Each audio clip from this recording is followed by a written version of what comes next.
ಆದಿಕಾಂಡದಿಂದ ಇಂದಿನ ವಾಚನ. ಜೋಸೇಫನು ಯಾಕೋಬನಿಗೆ ಮುಪ್ಪಿನಲ್ಲಿ ಹುಟ್ಟಿದ ಮಗ ಎಂದೇ ಯಾಕೋಬನಿಗೆ ಅವನ ಮೇಲೆ ಮಿಕ್ಕ ಮಕ್ಕಳಿಗಿಂತ ಮಿಗಿಲಾದ ಪ್ರೀತಿ. ಅಲಂಕೃತವಾದ ಒಂದು ನಿಲುವಂಗಿಯನ್ನು ಅವನಿಗೆ ಮಾಡಿಕೊಟ್ಟಿದ್ದ.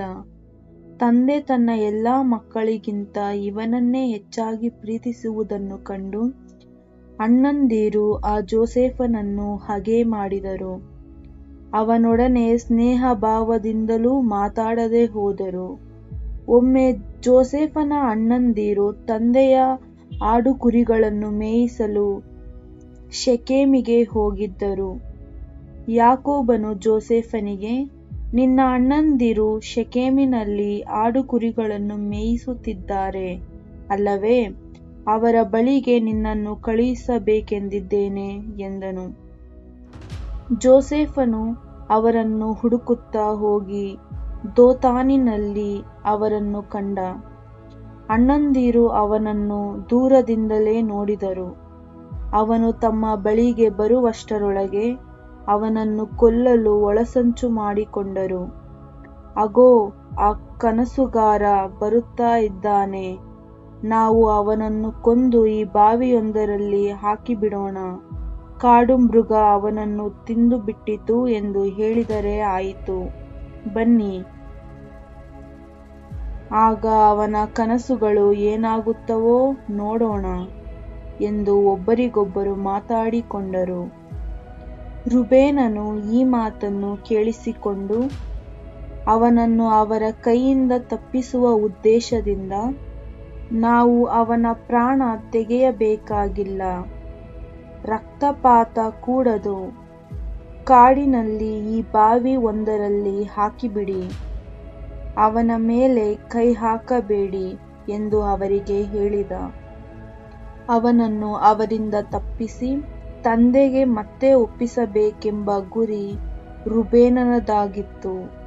ಜೋಸೇಫನು ತನ್ನ ಅಣ್ಣಂದಿರ ಹತ್ತಿರಕ್ಕೆ ಬಂದಾಗ ಅವರು ಅವನ ಮೇಲಿದ್ದ ನಿಲುವಂಗಿಯನ್ನು ತೆಗೆದುಬಿಟ್ಟು ಅವನನ್ನು ಹಿಡಿದು ಬಾವಿಯೊಳಕ್ಕೆ ಹಾಕಿದರು. ಆ ಬಾವಿ ನೀರಿಲ್ಲದೆ ಬರಿದಾಗಿತ್ತು. ತರುವಾಯ ಅವರು ಊಟಕ್ಕೆ ಕುಳಿತುಕೊಂಡರು. ಅಷ್ಟರಲ್ಲಿ ಇಷ್ಮಾಯೇಲರ ಗುಂಪೊಂದು ಗಿಲ್ಯಾದಿನಿಂದ ಬರುವುದು ಅವರ ಕಣ್ಣಿಗೆ ಕಾಣಿಸಿತು. ಇವರು ತಮ್ಮ ಒಂಟೆಗಳ ಮೇಲೆ ಪರಿಮಳ ಪದಾರ್ಥ, ಸುಗಂಧ ತೈಲ, ರಸಗಂಧ ಇವುಗಳನ್ನು ಹೇರಿಕೊಂಡು ಈಜಿಪ್ಟಿಗೆ ಪ್ರಯಾಣ ಮಾಡುತ್ತಿದ್ದರು. ಆಗ ಯೆಹೂದನು ತನ್ನ ಅಣ್ಣ ತಮ್ಮಂದಿರಿಗೆ, ನಾವು ನಮ್ಮ ತಮ್ಮನನ್ನು ಕೊಂದು ಆ ಕೊಲೆಯನ್ನು ಮರೆಮಾಡಿದರೆ ಪ್ರಯೋಜನವೇನು? ಅವನನ್ನು ಆ ಇಷ್ಮಾಯೇಲರಿಗೆ ಮಾರಿಬಿಡೋಣ, ಬನ್ನಿ, ನಾವು ಅವನ ಮೇಲೆ ಕೈ ಹಾಕಬಾರದು, ಅವನು ನಮ್ಮ ತಮ್ಮನಲ್ಲವೇ, ರಕ್ತ ಸಂಬಂಧಿಯಲ್ಲವೇ ಎಂದು ಹೇಳಿದ. ಅವನ ಆ ಮಾತಿಗೆ ಅಣ್ಣ ತಮ್ಮಂದಿರು ಒಪ್ಪಿದರು. ಅಷ್ಟರಲ್ಲಿ ಮಿದ್ಯಾನಿನ ವರ್ತಕರು ಹಾದು ಹೋಗುತ್ತಿದ್ದರು. ಅವರು ಜೋಸೇಫನನ್ನು ಬಾವಿಯೊಳಗಿಂದ ಎತ್ತಿ ಈ ಇಷ್ಮಾಯೇಲರಿಗೆ 20 ಬೆಳ್ಳಿ ನಾಣ್ಯಗಳಿಗೆ ಮಾರಿಬಿಟ್ಟರು. ಇವರು ಅವನನ್ನು ಈಜಿಪ್ಟ್ ದೇಶಕ್ಕೆ ತೆಗೆದುಕೊಂಡು ಹೋದರು. ಪ್ರಭುವಿನ ವಾಕ್ಯ.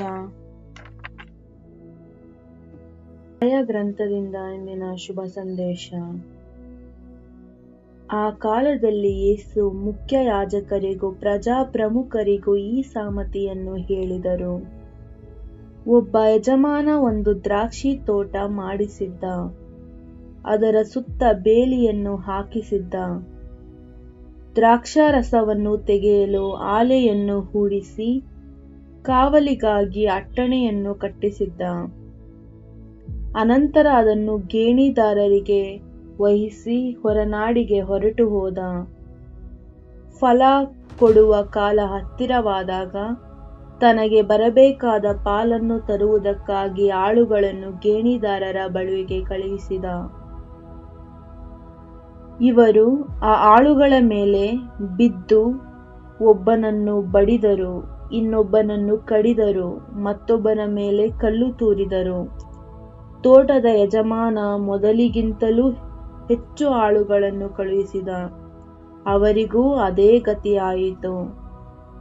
ಕಡೆಗೆ ಯಜಮಾನ, ನನ್ನ ಮಗನಿಗೆ ಇವರು ಮರ್ಯಾದೆ ಕೊಟ್ಟೇ ಕೊಡುವರು ಎಂದುಕೊಂಡು ತನ್ನ ಮಗನನ್ನೇ ಕಳುಹಿಸಿದ. ಆದರೆ ಗೇಣಿದಾರರು ಮಗನನ್ನು ಕಂಡೊಡನೆ, ಆ ತೋಟಕ್ಕೆ ಇವನೇ ಉತ್ತರಾಧಿಕಾರಿ, ಬನ್ನಿ ಇವನನ್ನು ಮುಗಿಸಿಬಿಡೋಣ, ಇವನಿಗೆ ಬರುವ ಸ್ವತ್ತನ್ನು ನಮ್ಮದಾಗಿಸಿಕೊಳ್ಳೋಣ ಎಂದು ತಮ್ಮಲ್ಲೇ ಒಳಸಂಚು ಮಾಡಿಕೊಂಡರು. ಅಂತೆಯೇ ಅವನನ್ನು ಹಿಡಿದು ತೋಟದಿಂದ ಹೊರಕ್ಕೆ ದಬ್ಬಿಕೊಂಡು ಹೋಗಿ ಕೊಂದು ಹಾಕಿದರು.